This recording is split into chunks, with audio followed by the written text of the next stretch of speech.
예. 우리가 종료주일이 되면은 이제 고난주간이 시작되죠. 올해는 그 부활절이 굉장히 늦더라고요. 4월 셋째 주일, 4월 20일인데 아직 종료주일이 멀었지만 부활절 한 주 전이 종료주일이죠.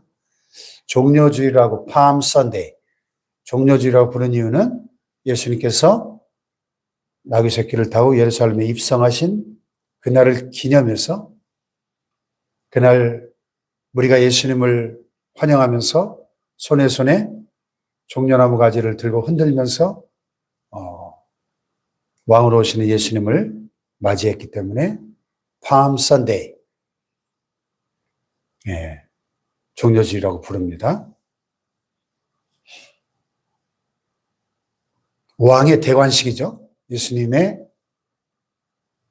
이스라엘의 왕으로서의 대관식인데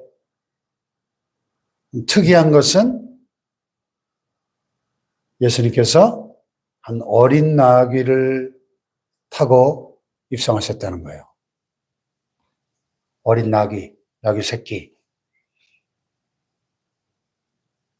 무리가 종려나무 가지를 가지고 맞으러 나가 외칠 때 뭐라고 외쳤어요? 호산나 찬송하리로다 주의 이름으로 오시는 이 곧 이스라엘의 왕이시여 하면서 예수님께 환호하며 맞이했는데요. 이스라엘의 왕이 겨우 어린 나귀 새끼를 타고 입성하시다니 이건 좀 시쳇말로 가오가 안 서잖아요. 가오가.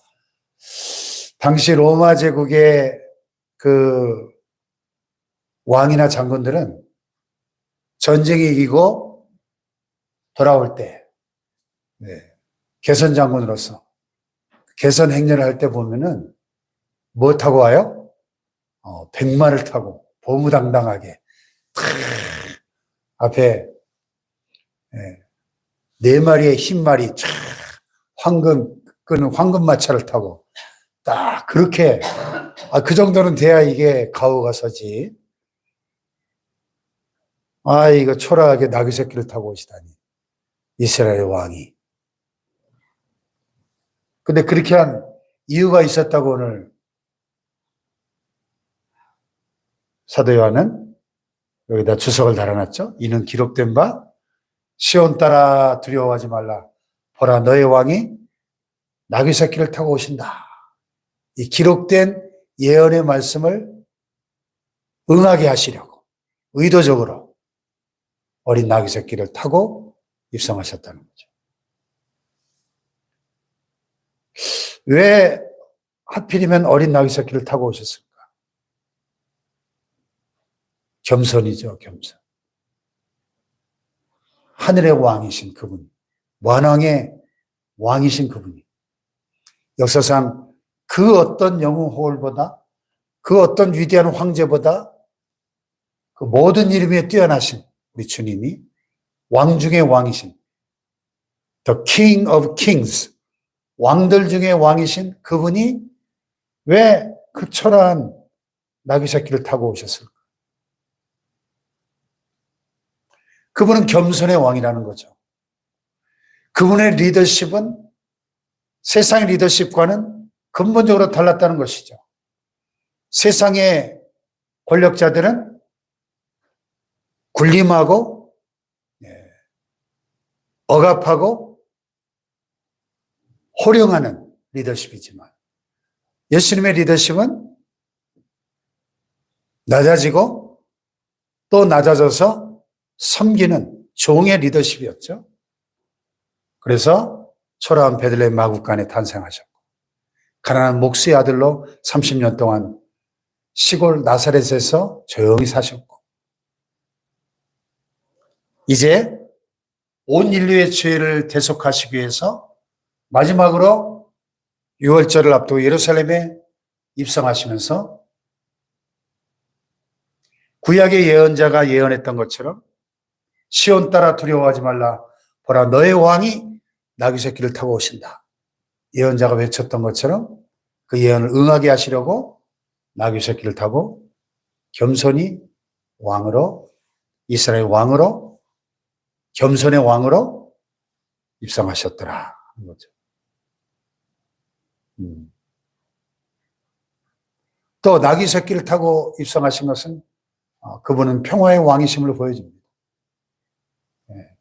당시 로마 제국의 왕이나 장군들은 백마를 타고 정복하고 죽이고 빼앗고 탈취해서 얻은 그런 땅과 재산과 백성들을 위에 군림해서 억압하고 지배하는 그런 권력자들이었지만은 예수님은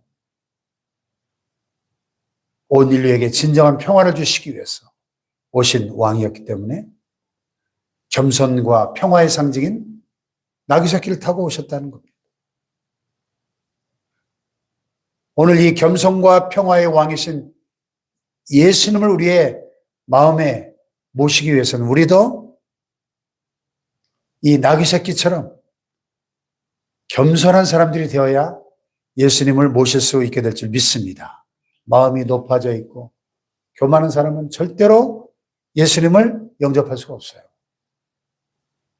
네. 예수 믿지 않는 사람들 가운데 보면 특별히 이 마음이 참 너무 교만해가지고 그 교만이 막 하늘을 찌르는 사람들을 봅니다. 예수님이 들어올 틈이 없어요. 너무 교만해가지고. 네? 심령이 가난한 자는 복이 있나니 천국이 그들의 것이며, 팔복 중에 첫 번째 복이 그래서 심령이 가난한 자예요. 심령이 가난한 자. 심령이 가난하다는 게 뭡니까? 겸손한 거죠. 나는 주님 없이는 아무것도 할 수 없고, 주님이 없이는 나는 나의 이 죄의 문제를 도저히 어떻게 해결할 수가 없습니다. 주님, 내 안에 들어오셔서 내 인생의 주인이 되어주시고 내 모든 죄를 용서해 주시고 나의 구원자가 되어 주옵소서. 내 인생의 주인이 되어 주옵소서. 이 겸손한 마음, 가난한 심령이 있어야 주님을, 천국의 주인이신 주님을 영접할 수 있지 않을까요? 그런데 마음이 높아지고 교만해지는 사람은 그 주님이 들어올 여지가 없는 거죠. 오늘 우리가 나귀 새끼를 타고 예루살렘에 입성하시는 이 주님의 모습을 보면서 오늘 저와 여러분이 겸손한 나귀 새끼들이 될 수 있기를 축복합니다. 할렐루야. 네. 그래서 사람들이 종려나무 가지를 손에 들고 흔들면서 호산나를 외칩니다. 이스라엘에 가보면 이 팜트리, 대추야자 나무죠. 곳곳에 쫙 참 멋있게 생겼죠. 대추야자 나무, 종려나무, 이스라엘의 3대 나무 중에 하나죠. 종려나무. 그 종려나무 가지는 승리와 구원의 상징이에요. 그래서 신구약 중간기에 이스라엘이 헬라 제국의 지배 아래 있을 때 안티오쿠스 4세에 의해서 성전이 더럽혀지고 지성소에 제우스 상을 갖다 놓고 가증한 율법에 가장 가증한 돼지를 잡아서 돼지피로 제사하는 성전 모독 사건이 있었을 때 이스라엘 민중들이 분개해가지고 일어나서 독립전쟁을 벌이죠. 그래서 그 엄청난 당시에 헬라 제국을 상대로 승리를 합니다. 독립을 쟁취해요. 그래서 마카베오라고 하는 그 지도자가 성전을, 더럽혀졌던 성전을 깨끗이 정화시키고 성전을 회복시킨 그날을 기념해서 수전절이라는 절기가 생겨났죠. 그때 이 유다 마카베오가 손에 종려나무 가지를 들고 왔었습니다. 이 성전이 회복된 것을 기뻐하면서 승리와 구원의 상징인 종려나무 가지를 흔들면서 환호했다. 그 전통이 있는 거죠. 그래서 이스라엘 왕으로 오시는 예수님을 큰 무리가 호산나 호산나 찬송하리로다 외치면서 주님을 맞이합니다. 호산나라는 말은 주여 우리를 구원하소서, 이런 뜻이죠. 호산나 찬송하리로다 주의 이름으로 오시니 곧 이스라엘 왕이시오. 그런데 문제는 뭡니까? 지금 이렇게 주님을 열렬하게 환영하는 무리들의 마음속에는 예수님에 대한 무슨 기대를 가지고 있었을까요? 예수님이 이스라엘의 왕이시오, 또 온 인류의 왕이시고 진정한 우리의 메시아 구원자이심을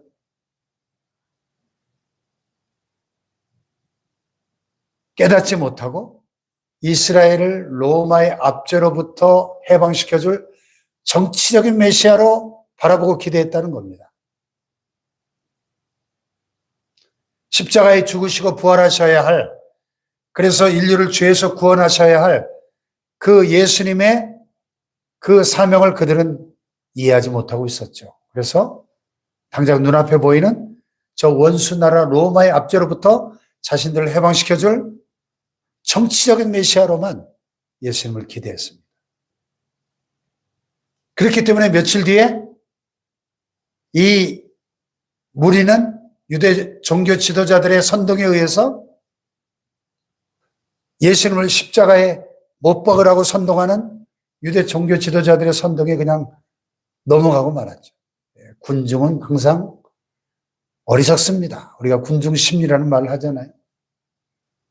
아니, 예수님을 이스라엘 왕이라고 환호하던 바로 그 무리들이 며칠 뒤에, 한 4일 뒤에 돌변해가지고 십자가에 못 박으소서 외치는 성난 폭도로 돌변하고 말았다는 겁니다. 왜? 예수님에 대한 잘못된 기대를 가지고 있었기 때문에. 오늘도 예수님을 오해하고 예수님을 잘못된 동기를 가지고 잘못된 기대로 예수님을 이렇게 세상적인 어떤 메시아로 바라본다면 오늘도 예수님을 이렇게 잘못 대우하는 그런 경우들이 얼마든지 있을 수 있다는 겁니다.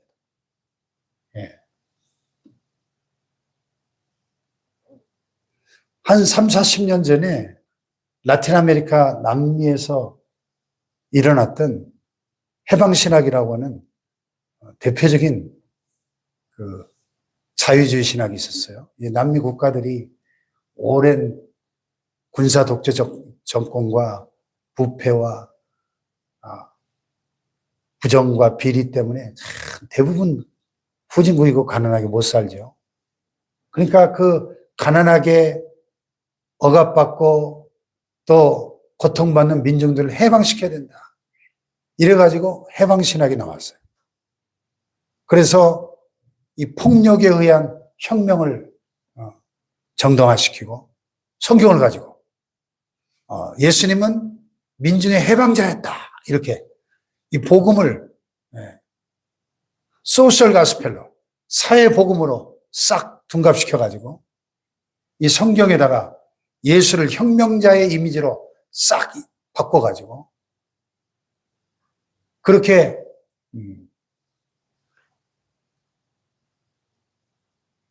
세상 권력에 맞서서 피해 혁명을 일으키는 그런 신학이 나왔거든요. 그 해방신학이 태평양을 건너서 우리나라에 들어오면서 민중신학이 된 거예요. 민중신학. 그래서 이 기독교회 안에도 오늘날까지도 이 해방신학, 민중신학의 뿌리를 둔 그 좌파교회, 좌파 목사들이 그래서 많은 거예요. 우리나라에.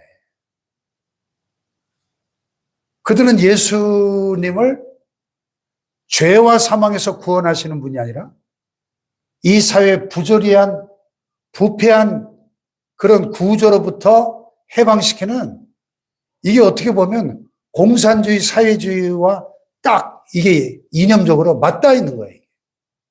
공산주의가 뭡니까?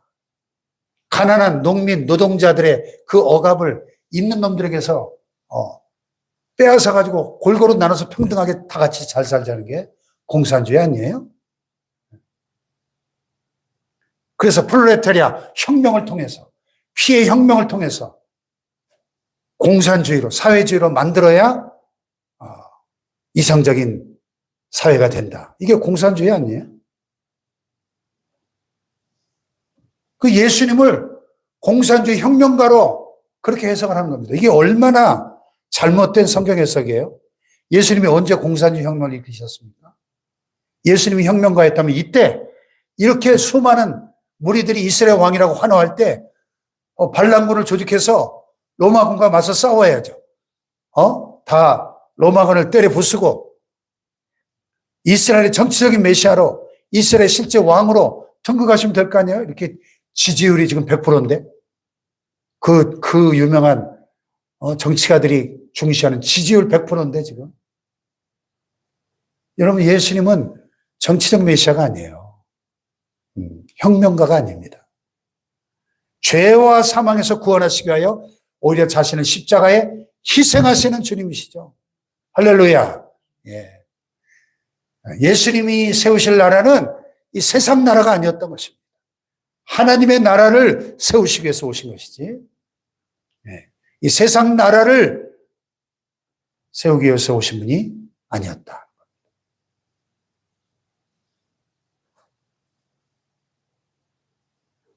호산나 찬송하리로다. 주의 이름으로 오시는 이스라엘 왕이시여. 예. 이들의 이 외침은 구구절절 다 맞는 말이지만 그 내면에 그들의 기대는 잘못된 것이었다. 잘못된 동기와 기대에서 주님을 지금 환영하고 있다. 오늘 주님은 하나님 나라의 왕이시고 이스라엘의 왕이시지만 온 인류의 왕이시기도 하시고 곧 저와 여러분의 왕이십니다. 그러나 세상 나라의 왕이 아니고 하나님 나라의 왕이시죠. 내 나라는 이 땅에 속한 것이 아니다. 주님 분명히 말씀하셨잖아요. 하나님의 나라, 영원한 하나님의 나라, 불타 없어지고 무너지고 사라질 세상 나라가 아니라 영원한 하나님의 나라를 완성하시기 위해서 예수님은 오셨습니다. 그 하나님의 나라가 완성되려면 이 죄와 사망의 법을 깨트리셔야 되고, 죄와 사망의 권세로 세상 나라의 임금 노릇하고 있는 이 사탄의 권세를 정복하시는 것이 먼저 이루어져야 되기에, 그 사탄의 권세는 십자가의 능력으로만 무너질 수 있는 것이기에 주님은 나귀 새끼를 타고 예루살렘에 입성하셔서 스스로 십자가의 길로 걸어가신 줄 믿습니다. 할렐루야. 예. 이 복음의 이 진리를 우리가 깨달을 때 과연 주님은 겸손과 평화의 왕이시고 주님의 나라는 겸손과 평화의 나라임을 깨닫게 됩니다. 이 세상 나라와는 본질적으로 다르잖아요. 그 특성이. 주님의 나라는 섬기는 나라요, 사랑의 나라요, 정의와 평화의 나라입니다. 예. 사자들이 어린 양과 함께 뒹굴고, 예. 송아지가 표범과 함께 풀을 뜯고, 어린아이들이 독사울에 손을 넣고 장난쳐도 물지 않는 사랑과 평화의 나라가 주님의 나라라고 성경은 말씀합니다. 할렐루야. 그 나라를 우리는 사모해야 되고, 그 사랑과 평화의 왕이신, 겸손의 왕이신 그 주님을 내 마음에 모시려면, 내 마음 보좌에 왕으로 주님이 오시려면 내 마음이 나귀 새끼처럼 겸손한 마음, 가난한 심령이 되어야 할 줄로 믿습니다. 할렐루야. 그 주님이 우리의 마음에 오실 때 우리의 마음속에 진정한 평화의 천국이 임하게 될 줄로 믿습니다. 기도하십시다. 어린 나귀 새끼를 타고 오시는 겸손과 평화의 왕 예수님, 오늘 내 마음속에 오시옵소서. 겸손히 주님을 나의 왕으로, 내 인생의 주인으로 모셔드립니다. 오셔서 나를 다스려 주시고 주님의 평화로